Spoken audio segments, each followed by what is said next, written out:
శ్రోతలు, మీ బైబిళ్ళు తెరవండి. ఈరోజు మన వాక్య పాఠం మలాకి గ్రంథం 3వ అధ్యాయం 9 నుండి 12వ వచనం వరకు వినండి.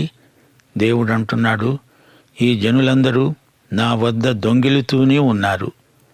మీరు శాపగ్రస్తులై ఉన్నారు. నా మందిరములో ఆహారముండునట్లు 10వ భాగమంతా మీరు నా మందిరపు నిధిలోనికి తీసుకొని రండి. దీనిని చేసి మీరు నన్ను శోధించిన ఎడల నేను ఆకాశపు వాకిండ్లను విప్పి పట్టజాలనంత విస్తారముగా దీవెనలు కృమ్మరిస్తానని సైన్యములకు అధిపతి అయిన యెహోవా సెలవిస్తున్నాడు. మీ పంటను తినివేసే పురుగులను నేను గద్దిస్తాను. అవి మీ భూమి పంటను నాశనము చెయ్యవు. మీ ద్రాక్ష చెట్లు ఆకాశ ఫలములను రాల్చవు. సైన్యములకు అధిపతి అయిన యెహోవా సెలవిస్తున్నాడు. అప్పుడు ఆనందకరమైన దేశములో మీరు నివసిస్తారు గనుక అన్యజనులందరూ మిమ్ములను ధన్యులు అంటారు. ప్రియ శ్రోతలు, వింటున్నారా? దేవుడు అంటున్నాడు, మీరు అనగా ఈ ప్రజలంతా దొంగిలిస్తూ ఉన్నందున శాపం క్రింద ఉన్నారు. నా ఆలయంలో ఆహారం ఉండేలా 10వ భాగమంతా నా గిడ్డంగిలోకి తీసుకురండి. ఈ విషయంలో నన్ను పరీక్షించండి. నేను పరలోక ద్వారాలు తెరిచి పట్టజాలనంతగా ఆశీస్సులు కృమ్మరిస్తానో లేదో చూడండి. ఇది సేనలకు ప్రభు అయిన యెహోవా వాక్కు. మీ పైరును పురుగులు తినివేయకుండా చేస్తాను. అవి మీ భూమి పంటను నాశనం చెయ్యవు. మీ ద్రాక్ష చెట్ల పండ్లు అకాలంగా రాలవు. ఇది సేనలకు ప్రభు అయిన యెహోవా వాక్కు. అప్పుడు మీ దేశం ఆనందదాయకమవుతుంది. అన్ని దేశాల వారు మిమ్ములను ధన్యులు అంటారు. ఇది సేనల ప్రభు అయిన యెహోవా వాక్కు. శ్రోతలు, ఇది కృపాయుగం. ధర్మశాస్త్ర యుగం గతించింది. కృప నిర్బంధం కాదు, స్వచ్ఛందం. నీవు ఇవ్వగలిగినంత ఇవ్వటానికి సిద్ధంగా ఉంటే దేవుడు నిన్ను దాతృత్వంలో ఇంకా హెచ్చిస్తాడు. కొందరు 10వ భాగం కూడా ఇవ్వలేము అంటారు. కొందరైతే ఇవ్వగలరు కానీ ఇవ్వరు. దేవుని ప్రేమచేత బలవంతం చేయబడిన వారై అధికంగా ఇచ్చేవారిలో నిరుపేదలు కూడా ఉన్నారు. ధర్మశాస్త్ర పద్ధతిలో బలవంతాన 10వ భాగాలు వసూలు చేసే సంస్థలున్నాయి. వారికి అధిక ద్రవ్యం సమకూరుతోంది. కాని కృపాదాతృత్వంలో అంత రావటం లేదు. కృప దుర్వినియోగం కావటం ఈ రోజున దేవునికి బాధ కలిగించే అంశం. దేవుడు మన దాతృత్వం ఏ స్థాయిలో ఉందో పరిశీలనగా చూస్తున్నాడు. దేవుని ఆశీర్వాదం విశ్వాసుల దాతృత్వాన్ని బట్టే ఉంటుంది. తనకు అంకితమైపోయిన వారిని, తనకు తమను తాము సమర్పించుకున్న వారిని ప్రభు ఎంతగానో ఆశీర్వదిస్తాడు. ఇది ఆయన వాగ్దానం. భౌతికమైన అర్పణలే కాదు, ఆధ్యాత్మికమైన అర్పణలు కూడా విశ్వాసులు దేవునికిస్తారు. ఎఫెసీ పత్రిక 1వ అధ్యాయం 3వ వచనం దేవుడేమన్నాడు? పరలోక విషయములలో ఆత్మ సంబంధమైన ప్రతి ఆశీర్వాదము మనకు అనుగ్రహించాడు. దేవునికి ధారాళంగా ఇచ్చేవారిపై ఆయన ఆశీర్వాదం నిలిచి ఉంటుంది. దేవుని వాక్యమంతటా ఇదే సత్యం ప్రతిపాదించబడి ఉంది. ప్రజలు ఇవ్వగలిగినంత, ఇవ్వవలసినంత ఇవ్వడం లేదు గనుకే సేవ కూడా జరగవలసినంతగా జరగటం లేదు. విశ్వాసిగా నీ హృదయాన్ని ఆయనకు తెరువు. దేవుడు తన హృదయాన్ని నీకు తెరుస్తాడు. భౌతిక ఆశీర్వాదాలన్నీ ఇశ్రాయేలు జనులైన ఆయన ప్రజలకు దేవుడిచ్చాడు. ఆధ్యాత్మిక ఆశీర్వాదాలన్నీ ఆయన సంఘమైన మనకిచ్చాడు. పరలోక విషయాలలో ఆత్మ సంబంధమైన ప్రతి ఆశీర్వాదం క్రీస్తునందు మనదే. దేవుడు తన వాగ్దానాలలో ఒక్కటీ తప్పిపోలేదు. హిజ్కియా రాజు కాలంలో రాజ్యంలో గొప్ప ఉజ్జీవం వచ్చింది. 2 దినవృత్తాంతములు 31వ అధ్యాయం 10వ వచనం, సాదోకు సంతతివాడు ప్రధాన యాజకుడు అయిన అజర్యా అన్నాడు, యెహోవా మందిరములోనికి జనులు కానుకలు తేవడము మొదలుపెట్టినప్పటి నుండి మేము సమృద్ధిగా భోజనము చేసినను చాలా మిగులుతున్నది. యెహోవా తన జనులను ఆశీర్వదించినందున ఇంత గొప్ప రాశి మిగిలినది. కావలసిన దానికంటే ప్రజలు ఎక్కువ ఇచ్చారు. ఇశ్రాయేలు ప్రజలు ఆరాధన గుడారము నిర్మించినప్పుడు మోషే కానుకలివ్వండని ప్రకటించగా వారు అధికంగా ఇస్తుంటే ఇక చాలు, ఆపండి అని మోషే చెప్పాల్సి వచ్చింది. ఇక చాలు, ఇవ్వడం ఆపేయండి అని చెప్పే సందర్భాలు అరుదు. అలాంటి అనుభవం మనకెన్నడూ కలిగినట్లు లేదు, అవునా? మీ దశమ భాగాలను నా మందిరానికి తెండి, అప్పుడు నా ఆలయంలో భోజనం సమృద్ధిగా ఉంటుంది. కావాలంటే మీరు నన్ను పరీక్షించి చూడవచ్చు. నేను ఆకాశ ద్వారాలను విప్పుతాను. మీ మీద సమృద్ధి దీవెనలు కృమ్మరిస్తానో లేదో మీరే చూస్తారు అన్నాడు దేవుడు. ప్రియ శ్రోతలు, మనము ఇప్పుడు దశమ భాగాల వ్యవస్థ క్రింద లేము. చాలామంది నిరుపేదలున్నారు. దశమ భాగము ఇచ్చి తీరాలి అంటే అది వారికి అతి కష్టమనిపించవచ్చు, భారము కావచ్చు. కొందరు ధనికులున్నారు, వారెంతైనా ఇవ్వగలరు. అలా ఇస్తే వారికి ఆదాయపు పన్ను రాయితీ కూడా ఉంటుంది. కొందరికి నెలసరి ఆదాయం ఎంతో ఉంది. వారు కృపాదాతృత్వము ఎరిగిన వారైతే ఎంతైనా ఇవ్వగలరు. ఇవ్వడం వారికి సమస్య కానే కాదు, స్వచ్ఛందంగా ఇవ్వాలని కృప కోరుతోంది. అయితే ఒక మాట, దశమ భాగం చెల్లించటం అనేది దాతృత్వానికి కొలబద్ద. దానితోనే దాతృత్వం మొదలవుతుంది. అయితే అది ధర్మశాస్త్ర శాసనం కాదు, మనల్ని నడిపించేది దేవుని కృప. దశమ భాగాలను నా నిధిలోనికి తెండి. దేవుని నిధిలోకి తేవాలి. నిధి అంటే ఏమిటి? మందిరం కాదు, మందిరపు నిధి, గిడ్డంగి. దేవాలయం చుట్టూరా చాలా గదులు నిర్మించబడి ఉంటాయి. అందులో దేవాలయానికి చెందిన వస్తువులను భద్రంగా నిలువ చేస్తారు. వారు దశమ భాగాలను తెచ్చినప్పుడు ఈ గిడ్డంగులలో, ఈ గదులలో ఒకదానిలో నిలువ చేస్తారు. మలాకీ కాలానికి కొంచెం ముందుగా నెహెమ్యా యెరూషలేముకు వచ్చాడు. అప్పుడు టోబియా అనే ఒకడు నెహెమ్యాను తారసిల్లాడు. టోబియా దేవునికి విరోధి. అతడు దేవాలయం దగ్గరే ఉన్న గిడ్డంగులలో ఒకదాన్ని ఖాళీ చేయించి అందులో మకాం పెట్టాడు. ఎందుకని ఆ గది ఖాళీ అయింది? కానుకలు ఎక్కువ రావటం లేదు గనక గది ఖాళీగా ఉంది. అందులోకి వచ్చి టోబియా తిష్టవేసి కూర్చున్నాడు. టోబియాను యాజకుడు ఎందుకు చేర్చుకున్నాడు? అతడు తనకు బంధువు. నెహెమ్యా వచ్చి టోబియా సామాను బయట పారేశాడు. అప్పుడు ప్రజలు తెచ్చి ఇచ్చిన కానుకలతో ఆ నిధి గృహం నిండిపోయింది. నెహెమ్యా 13వ అధ్యాయం 4 నుండి 9వ వచనం వరకు ఈ వృత్తాంతం వివరాలు రాయబడి ఉన్నాయి. నిధులను నింపే దాతృత్వమని ఒకటి ఉంది. ఈ కాలానికి అది కుదిరేది కాదు. ఆ రోజుల్లో వారు ధాన్య రూపంలో లేక వస్తు రూపంలో ఇచ్చేవారు. జంతువును బలి ఇచ్చినప్పుడు దానిలో ఒక భాగం యాజకునికి ఇస్తారు. అతడు దాన్ని అక్కడే తినాలి. అంటే ఎంతని తింటాడు? పోనీ దాచిపెట్టుకుందామంటే వారికి ఆ రోజుల్లో రిఫ్రిజిరేటర్లు లేవు. అసలే అది వేడి ప్రదేశం. కొంచెం సేపట్లోనే మాంసం చెడిపోతుంది. అందుకే దేవుడు అక్కడికక్కడే దాన్ని తినేసేయాలన్నాడు. గాని మిగతా కానుకలన్నీ మందిరపు నిధుల గదుల్లో ఉంచుతారు. అవసరమైనప్పుడు దాన్ని బయటికి తీస్తారు. క్రిములు మీ పైరులను తినివేయకుండా మీ ద్రాక్షలు సమృద్ధిగా ఫలించేట్లు చేస్తాను అంటున్నాడు దేవుడు. మీరు మీ దశమ భాగములను అర్పణలను తెచ్చి అర్పిస్తే పరలోకపు వాకిళ్లు విప్పి ఆశీర్వాదాలు కురిపిస్తాను. పురుగులు మీ పంటలను తినివేయవు. మిడతలు వచ్చి మీ పంటలను పాడు చేయకుండా నేను వాటిని గద్దిస్తాను అంటున్నాడు దేవుడు. మిడతల దండు వచ్చి పడింది అంటే పంటను తెగ తినేస్తాయి, ఏమీ మిగలదు. పచ్చని ఆకు అనేది మిగలకుండా మిడతలు తినేస్తాయి. మిడతలు ఇశ్రాయేలు భూమిలో కరువు తెచ్చిపెట్టే సైన్యం. కాని ఇప్పుడు దేవుడు అంటున్నాడు, మిడతలను నేను గద్దిస్తాను, అవి మీ పంటల జోలికి రావు.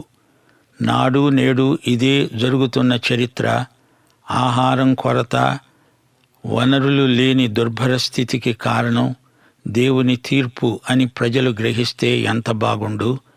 మీ భూములు సమృద్ధిగా పండుతాయి. మీ ద్రాక్ష పంట ఎట్టి తెగులు రాకుండా బాగా ఫలసాయమిస్తుంది. లోకంలోని జాతులన్నీ ఇశ్రాయేలును మెచ్చుకుంటాయి. ఇశ్రాయేలు ఒక జాతిగా దేవునితో సరైన సంబంధం కలిగి ఉన్నప్పుడు అన్ని జాతులకు ఇశ్రాయేలే గొప్ప ఆశీర్వాదంగా ఉంది. దేవుని పట్ల యథార్థ వైఖరి గలవారై వారు ప్రవర్తించాలి. యథార్థత లేని పరిశుద్ధత అంటూ ఎక్కడా ఉండదు. జకర్యా 8వ అధ్యాయం 13వ వచనం ఇదే మాట అంటోంది. యూదావారలారా, ఇశ్రాయేలు వారలారా, మీరు అన్యజనులలో ఏలాగు శాపాస్పదమై ఉన్నారో అలాగే మీరు ఆశీర్వాదాస్పదమగునట్లు నేను మిమ్ములను రక్షిస్తాను. భయపడక ధైర్యం తెచ్చుకోండి. ప్రియ శ్రోతలు, వింటున్నారా? దేవుడు వారితో కఠినంగా మాట్లాడాడు. మీరు శాపగ్రస్తులు అన్నాడు. ఎందుకని? ఆ జాతి యావత్తు దేవునిది దోచుకునేవారైపోయారు. దేవునికి ఇవ్వాల్సింది ఇవ్వక దేవుని నుండి దోచుకు తినడానికి తయారయ్యారు. 10వ భాగం మీరు పూర్తిగా చెల్లించవలసి ఉంది. కొంత ఇవ్వటం కాదు, పూర్తిగా చెల్లించాలి. మందిరపు నిధిలో జమ కట్టాలి. సేవకులకు పోషణ అందులో నుంచే. 1 కొరింథీ 9వ అధ్యాయం 13వ వచనం, సంఖ్యాకాండం 18వ అధ్యాయం 21వ వచనం. ఆలయ కృత్యములు జరిగించేవారు ఆలయము వలన జీవనము చేస్తున్నారని, బలిపీఠము యొద్ద కనిపెట్టుకొని ఉండేవారు బలిపీఠముతో పాలివారై ఉన్నారని మీరెరుగరా? లేవీయులు చేసే సేవకు అనగా ప్రత్యక్షపు గుడారము యొక్క సేవకు నేను ఇశ్రాయేలీయుల యొక్క 10వ భాగములన్నిటినీ వారికి స్వాస్థ్యముగా ఇచ్చాను. ఇశ్రాయేలీయులారా, మీరు చేయవలసింది మీరు చేసి నన్ను పరీక్షించండి. నేనేమి చేస్తానో చూడండి. మీ విధేయతకు బహుమానంగా నేను ఆశీర్వాదాలు కురిపిస్తాను. ఆకాశపు కిటికీలు తెరుస్తాను. దీవెనల వాన మీపై సమృద్ధిగా కురుస్తుంది. చూడండి. భౌతిక వర్షమే కాదు, పరలోక ఆధ్యాత్మిక దీవెనలను కృమ్మరిస్తాను. మీ గిడ్డంగులు పట్టజాలనంతగా ఆశీర్వాదాలు కురుస్తాయి. లూకాసు వార్త 12వ అధ్యాయం 17-18 వచనాలు. ఒక ధనవంతుడు అనుకున్నాడట, నా పంట సమకూర్చుకోవడానికి నాకు స్థలము చాలదు. దేవుడు వర్షించే ఆశీర్వాదాలు సమృద్ధి కృమ్మరింపు. దేవుడు మిడతలను రాకుండా చేస్తాడు, వాటిని ఆజ్ఞాపిస్తాడు. యోవేలు గ్రంథంలో మిడతలు పంటలను ఏ విధంగా పాడు చేస్తాయో వర్ణించబడింది. పంట సమకూర్చుకునే వరకు ఏ ఆటంకము వారి దరిదాపులకు రాదు. దేవుడు రానీయడు. దేవుడు వారికి ఈ విషయంలో అభయ వాగ్దానమిస్తున్నాడు. సమస్త జాతులు ఇశ్రాయేలుకు అభినందనలు చెబుతారు. నీవు ధన్యురాలవు అని మెచ్చుకుంటారు. ద్వితీయోపదేశకాండం 33వ అధ్యాయం 29వ వచనం. ఇశ్రాయేలు, నీ భాగ్యం ఎంత గొప్పది! యెహోవా రక్షించిన నిన్ను పోలిన వాడెవడు? జకర్యా 8వ అధ్యాయం 13-23 వచనాలు. అన్యజనులలో మీరు ఆశీర్వాదాస్పదం. అన్యజనులు 10 మంది ఒక్క యూదుని చెంగు పట్టుకొని మేము నీతో వస్తాము అంటారు. ఆనందకరమైన దేశములో మీరు నివసిస్తారు. అది ఆనంద నగరం. దేవునికి ఆ దేశమందు ఎంతో ఆనందం, ఆయన ప్రజలకు ఆనందం. యెషయా గ్రంథం 62వ అధ్యాయం 4వ వచనం, యిర్మీయా గ్రంథం 3వ అధ్యాయం 19వ వచనం. యెహోవా నిన్ను గూర్చి ఆనందిస్తున్నాడు. నీకు హెప్సిబా బ్యూలా అని పేరు. హెప్సిబా అంటే ఇష్టురాలు, బ్యూలా అంటే పతివ్రత. అది రమ్య దేశం. వారు దేవుని వద్దకు తిరిగి వస్తారు. 10వ భాగాలు సక్రమంగా చెల్లిస్తారు. పశ్చాత్తాపం అనేది నిన్ను నీవు దేవుడు చూచినట్లు చూచుకోగలగడమే. దేవుని పట్ల పాపం చేశానే అనే బాధ పశ్చాత్తాపం. అయ్యో, నాకు కీడు కలగబోతోందే అని ఏడవడం పశ్చాత్తాపం కాదు. దేవుణ్ణి నా పాపం చేత బాధ పెట్టానే అనే తాపమే అసలైన పశ్చాత్తాపం. దైవచిత్తానుసారమైన దుఃఖమే పశ్చాత్తాపం. అభ్యంతరపరిచే పాపాన్ని పసిగట్టి దాన్ని విసర్జించాలి. దశమ భాగాలివ్వకుండా ఇంతవరకు బిగబట్టారు. వెంటనే ప్రభువు క్షమాపణను పొంది ముందుకు సాగాలి. అభ్యంతరపరిచే కుడి కన్నును కుడి చేతిని కోసిపారేయాలి. కుడి చేతి పాపాలు, కుడి కన్ను పాపాలు తొలగిపోయినప్పుడు మనమెంత ధన్యులం. దేవుని ఆశీర్వాద వర్షాన్ని అనుభవించాలంటే తమ పాపాలు ఒప్పుకోవాలి. పాపానికి ప్రాయశ్చిత్తం పొందాలి. అప్పుడు దేవుడు పరలోకం నుండి దీవెనలు మనపై కృమ్మరిస్తాడు. దేవునికి స్తోత్రం. దేవుడు ఇశ్రాయేలీయులతో ఖండితంగా మాట్లాడాడు. నైతిక ఆధ్యాత్మిక మార్గము నుండి తొలగిపోవడం పాపం. అందులో నుండి మరలి రావడం పునరుద్ధరణ. తప్పిపోయిన కుమారుడు దూరదేశానికి తొలగిపోయాడు. దూరదేశములో దేవుడు లేడు. అది పాపపు దేశం. అది కలుషపురం, పందుల దేశం. దేవునిది దొంగిలుతున్నారు. ప్రథమ సంఘములో అననీయ సప్పీరాలు దేవునికిస్తామన్నది ఇవ్వక అబద్ధం చెప్పినందుకు దంపతులిద్దరూ చచ్చి ఒకే చోట పాతిపెట్టబడ్డారు. ఇశ్రాయేలు ప్రజల మనస్సాక్షి మొద్దుబారిపోయింది. మేము దేవుని వద్ద ఏమి దొంగిలించాము అని అడుగుతున్నారు. దేవుడు తనది అని చెప్పిన దశమ భాగ అర్పణలను బిగబట్టి ఇవ్వకుండా మేము దొంగలమా అంటూ దురభిమానంతో మాట్లాడుతున్నారు. తమ నేరం తమకే తెలియదు, పైగా బుకాయింపు. దేవునిది దేవునికి ఇవ్వాలి అని తెలియదా? పాపం చేయగా మానవుని మనస్సాక్షి వాతవేయబడినదై గుడ్డివాడైపోతాడు. తనేం చేసేది తనకే కనపడదు. తన కర్తవ్యాన్ని మరచిపోయి బాగానే ఉన్నానులే అనుకుంటూ దేవుని హెచ్చరికలను లెక్క చేయకుండా నెట్టివేసుకుంటూ తిరుగుతాడు. దేవుడు దీర్ఘశాంతం గలవాడు. తిరిగి రమ్మని, పశ్చాత్తాపం చెందవలసిందని దేవుడు పిలుస్తున్నాడు. నా వద్దకు రా, నేను నీ వద్దకు వస్తాను. దేవుని ప్రేమ ఈ పిలుపులో తేటగా కనిపిస్తోంది. నా వద్దకు రండి, నేను మీకు విశ్రాంతి కలుగచేస్తాను. మీ ప్రాణానికి నాయందే విశ్రాంతి అంటూ యేసుక్రీస్తు పిలిచాడు. నీవు వస్తే నేను వస్తాను. తప్పిపోయి దూరాన తిరుగాడే కుమారులను కుమార్తెలను రమ్మని పిలిచే దేవుడు మార్పులేనివాడు. దేవుడు పాపంతో రాజీ పడడు. పశ్చాత్తాపపడిన పాపిని ప్రేమతో చేర్చుకుంటాడు. తన వద్దకు వచ్చేవారిని ఆయన ఎంతమాత్రమూ తోసివెయ్యడు. కృపామయుడైన దేవుడు కనిపెట్టి చూస్తున్నాడు. మీ దశమ భాగాలను తెచ్చి నా నిధిలో, నా కొట్లలో చేర్చండి. నా సేవకులకు సమృద్ధి ఆహారం ఉండాలి కదా. మీ యథార్థ ప్రవర్తనకు నేను పారితోషికమిస్తాను. ఆశీర్వాదాల వనరులను విడుదల చేస్తాను. శ్రోతలు, మనకు దీవెనల వర్షం కావాలి. వర్షాభావానికి కారణం దేవుని బిడ్డల పిసినారితనం.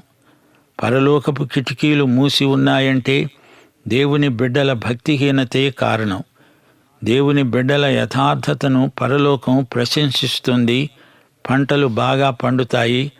మిడతలను గద్దిస్తాను, అవి మీ పొలాల్లోకి రానే రావు. ద్రాక్ష చెట్లు అకాల ఫలాలను రాల్చవు. సరైన ఋతువులో ద్రాక్షలు సమృద్ధిగా పండుతాయి. కోతకు సిద్ధంగా ఉంటాయి. సర్వ సమృద్ధి. ఇరుగు పొరుగు జాతులన్నీ ఏకమై ఇశ్రాయేలును మెచ్చుకుంటాయి. దేశం ఆనందభూమిగా మారిపోతుంది. శ్రోతలు వింటున్నారా? దేవుడు నేర్పే పాఠం మరిచిపోకండి. దేవునిది దేవునికి, కైసరుది కైసరుకు. మరికొందరు కైసరుది కైసరుకిస్తారు కానీ దేవునిది దేవునికి ఇవ్వరు. అందుకే వారికింత దరిద్రం. మన ఆత్మలు దేవునివే, మన శరీరాలు దేవునివే. మనల్ని మనం సజీవయాగముగా దేవునికి సమర్పించుకోవాలి. తన చిత్తమును దేవుని చిత్తానికి లోబరిచి సమర్పణ భావంతో బతికే వ్యక్తి ధన్యుడు. దేవుని నిధికి మనం కావాలి. మంచి మనస్సాక్షికి అంతటా మంచి ప్రతిస్పందన లభిస్తుంది. దేవుని పట్ల భక్తి, ప్రేమ, విధేయత గలవారికి పరలోకం తన వనరులన్నీ తెరుస్తుంది. యేసు ప్రభువు బాప్తిస్మం పొందిన వేళ దేవుడు అభినందిస్తూ పరలోకాన్ని తెరిచి, ఇడుగో నా ప్రియకుమారుడు, ఈయన యందు నేను ఆనందిస్తున్నాను అన్నాడు. అలాగే మనలను దేవుడు పరలోకమంతా తెరిచి మనకిచ్చి మన యందు ఎంతో ఆనందిస్తాడు. దేవునిది దొంగిలించేవాడు దేవుడు ఇచ్చే సమృద్ధిని పోగొట్టుకొని దరిద్రుడవుతాడు. పక్షి దేవుని బలిపీఠం మీది ద్రవ్యాన్ని అపహరించి తెచ్చి తన గూట్లో పెట్టుకుందిట. అయితే బలితో వచ్చిన అగ్నికణికలు పక్షి గూటిని దహించి వేశాయి. సోదరీ సోదరులారా, వింటున్నారా?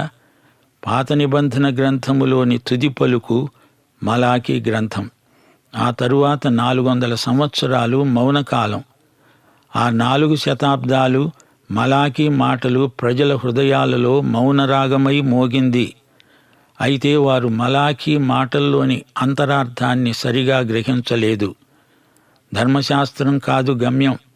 దేవునిది దేవునికిచ్చి ఆయనను మహిమపరచటానికి ధర్మశాస్త్రం వారికి బాలశిక్షకుడు. ధర్మశాస్త్రం రోగ నిర్ధారణ చేసి రోగిని పరమవైద్యుడైన యేసుక్రీస్తు వద్దకే పంపుతుంది. దేవుడు తండ్రిగా, యజమానిగా ఈ గ్రంథంలో మాట్లాడుతున్నాడు. పాఠం సమాప్తం. దైవాశీస్సులు. ఆమేన్.